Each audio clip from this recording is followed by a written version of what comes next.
Hi, my name is Becky Buttons with buttonmakers.net, and in this video we are going to be using Photopea.com to lay out a 1 3/4 inch button for print to make pinback badge buttons with from a photo, as well as a new finished button mockup that I just uploaded to Photopea, the PSD template community, and I'm going to show you how to use that too. I know a lot of people who are making buttons have kind of their own workflow. They've got Canva and, these button tool subscriptions. We have one on our website too for free, by the way, designer.buttonmakers.net. And those are great. You're welcome to keep using those. But I wanted to do these tutorials in Photopea because Photopea will set you free. It has everything that Photoshop has for the most part. And anything that your client can throw at you that you might need to do. So you've got layers, layer masks, fonts, type along a path. You can, remove backgrounds, layer different graphics on top of one another. Any feature that you would need a photo editing program for, Photopea's got it. It's very similar to Photoshop too. So all of your skills that you learn in Photopea will transfer over to Photoshop and vice versa. So it's a really powerful tool. If you can learn how to use it, you can do your whole workflow in it without having to switch over to another program to do the page layouts, etc. So Photopea will set you free. Okay, first I'm going to set up my screen so you can see me and my beautiful face while we're doing this tutorial. You want to go into a web browser and go to, I've done this a couple times, photopea.com. Yikes, that's photopea.com. Okay, when you first come here, this is what the web page looks like. It's got some ads over here on the right-hand side if you're using the free version. I've paid for an account, so that's why I don't have ads on my screen.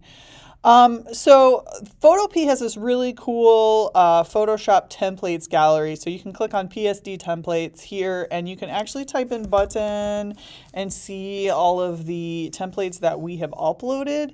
Now, the thing is, Photopea does not allow you to save out a PSD from one of these templates onto your desktop with the layers intact. So you can save out a JPEG or whatever, but it doesn't let you save out a PSD from it. And it is really important when you're working with clients especially, or really anything. Your workflow should always include saving out a PSD file or a layer, TIFF files also support layers, and so do some PDFs. But an editable version, so you've got all your different graphic elements and all your different layers so that anytime somebody wants to make one little spelling change or change a date or whatever, you have those intact. So instead of opening this template from here, I'm just going to go to buttonmakers.net and download the Photoshop template for 1 3/4 inch. And then it's a zip file because it's got 2 files in it. So I'm going to unzip it on my desktop. I've already done that, and open it here. So I'm going to click File, Open, and go to my zip file that I unzipped and click on 175.psd and open it up. This is the same file as you'll find in that PSD community on photopea.com, but again, if you do it this way, you can save out your own PSD file with your edits, and so that's the better way to go. So the next thing we want to do is open up the photo, and I saved that on my desktop, so I saved it off of Facebook, so I'm going to open that up. This cell phone photo of a print of some Christmas portrait from the 80s, So the first thing we want to do is make a selection on this for the area that we want. I'm just going to take the whole thing because it's easy. And then click Edit, Copy, Edit menu, Copy. And then we'll pop back over to this template and hit Edit, Paste.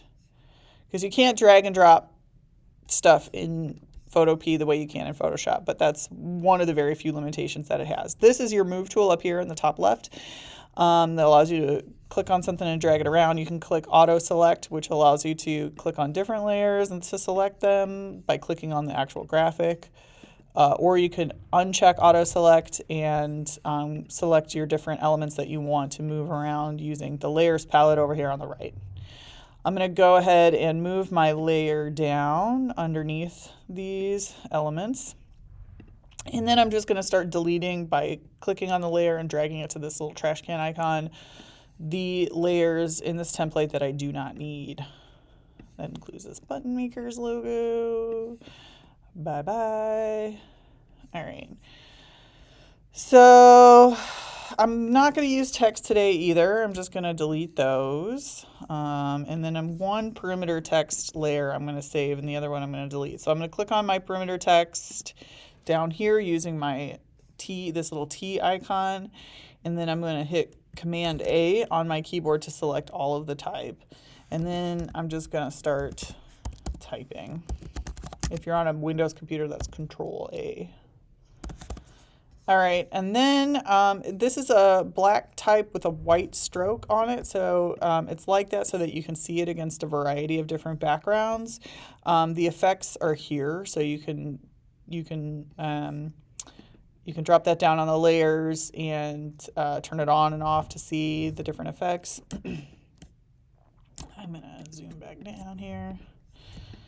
Okay, and so then this other perimeter text layer I'm just going to turn off because I don't need that. Okie dokie. So now we need to move this around. We need to resize it to get it into the template properly. So what I'm going to do is I'm going to grab my move tool and then move it to where I can see a corner. And then I'm going to hit Edit, Transform, Scale. And that'll give me handles that I can then use to resize this down. I'm going to hit the Shift key on my keyboards to maintain the aspect ratio of this picture so that we don't distort the image at all. So we don't want smushy kids too tall or too, we don't want the distortion. All right, so that's about right. Then I'm gonna use the templates from buttonmakers.net include paths. Mostly the paths are to give you that nice, perfectly rounded text along a circular path. That's a really handy thing. I use the text on a path for the rounded type instead of doing some kind of text effect or warp or whatever, because again, it's a thing that you want to be able to edit, be able to go in and just change a letter or change something out. You don't want to have to do 10 different steps to get back to the point, to change one letter, right? So text along a path helps you do that. It's a little bit of a complicated, advanced feature, but it really does help. In addition to text along a path, the paths are also really good for shortcuts for making selections, and that's what I'm going to use it for now. So I'm going to click on the paths palette over here, and then I'm going to click on a cut line layer, and then I'm going to turn this path into a selection using this little button down here, the selection button. It makes my cut line exactly where I need to cut my button, a perfect circle. Selected, and then I'm going to go back to my layer and use this little quick mask tool to add a mask. So I like to use masks because, again, you want to set up your entire workflow in such a way that you can go back and make changes later. You don't want to cut pixels, right, because then you can't get them back. But if you use a mask, you can hide the pixels. Everything that's hidden around this little black area here is hidden, and everything in the white area is showing. So you can, right now, the mask and the layer and the mask are connected with this little lock guy. So you can move them around at the same time. Command Z to undo that. And then you could also, if you wanted to, unlink these layers, select the layer itself, not the mask, but the layer, with the move tool, move it around inside the mask. See, masks are great. So that way you can make little tiny adjustments, and you can go back later and make those adjustments. I'm happy with this. This is my finished product. I want to turn the face line off before I do anything else. And then I want to save it as a PSD. So we want to export as, save as PSD right here. You always, oh, I've got one of those already. Yes, we'll replace it. Okay. You always want to save your files with the layers intact. Once again, you want to be able to, you never know when you need to make a change. Okay. The next thing we want to do is to get ready for print is to go to Edit, Define New Pattern. This is another really handy part of the button makers templates. We now need to make a page for print. So I'm going to open a new page, set it to 8 by 10 at the same DPI as this, which is 300. So you can check that here. You go to image and select image size, 797 by 747 at 300 DPI. DPI here is actually kind of a misnomer. DPI is only really used for print, and it should be PPI for pixels per inch. But sometimes those things are used, DPI and PPI are sometimes interchangeable, even though it's not exactly accurate. Anyway, so File, New, and then what you need to do here is change your pixels to inches. And we're going to use 8 as the width and 10 as the height so that our margins don't get cut off when we do it on an 8.5 by 11. And 300 is the DPI. Now, some of the button makers templates all have a page document included in the zip file, so you could just open that also.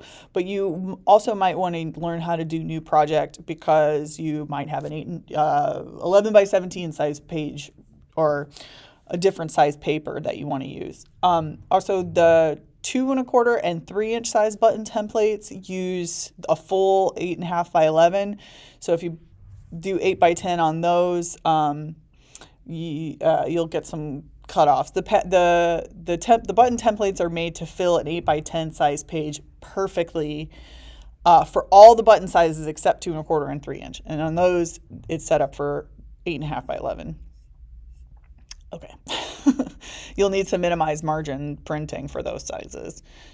Okay, so now we have a new document we're gonna print at 8.5 by 11, and we'll select Edit, Fill, drop this down and select Pattern, drop this down and select your pattern that you just created, and click OK. See what I mean? The template is set up to make 8.5 by 11 fill up properly. Or, excuse me, the template is set to make 8 by 10 fill up properly. So that way, when you print at 8.5 by 11, it's perfect. All right, so we're ready to print these and press out some physical buttons. But let's just say we wanted to make a mock-up to send to one of our clients or to post it online for sale. So the way that we would do that is, and we can use the Photopea version here, and I'll post a link to it on my blog as well. But you want to go Open More PSD template, because we don't actually need the layered version of this. It's just going to be for web usage. So we'll type in button and go to the finished button mockup.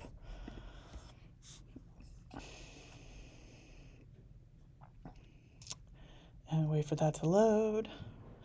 And now the thing of it is this is made at 2000 by 2000 pixels, and as you saw before, with the template is like 700 pixels by 700 pixels. So this is already too big for our button, our template. So I'm just going to resize this down a little bit first, because what'll happen is if we copy and paste the button graphic in here, it'll be too small. And then you can resize it, you can transform it and make it bigger, but then you're stretching it out and it's interpolating those pixels and it's probably going to look crappy. And then because you're saving it as a JPEG to email or to post on a website, 2000 pixels is too big to do that with anyway. You really don't need to go bigger than 1000. I probably should just resize this thing and save it. But for now, it's at 2000 pixels. And I'm going to resize it first. So I'm going to select image and then image size, and then I'm just going to go ahead and do 1000 by 1000. And you don't need to worry about the DPI here. Screen resolution is 72. Print resolution should be 300 or more. But we don't have to worry about it because we're just doing pixels here, not inches, right? So we're not printing this. So 1000 by 1000 to 72 DPI is fine. We'll click OK, and then I'm going to zoom this back up a bit.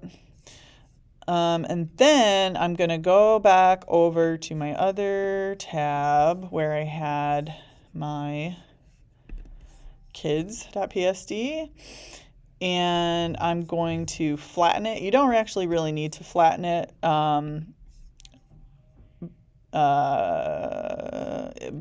For this graphic, because I don't have a ton of different layers, but if you had text and different stuff like that, you'd want to flatten it first before you bring it into your mockup to make sure you get all of the graphic elements. So we're just going to go ahead and do it for the workflow. We're just going to go down here and go to flatten image.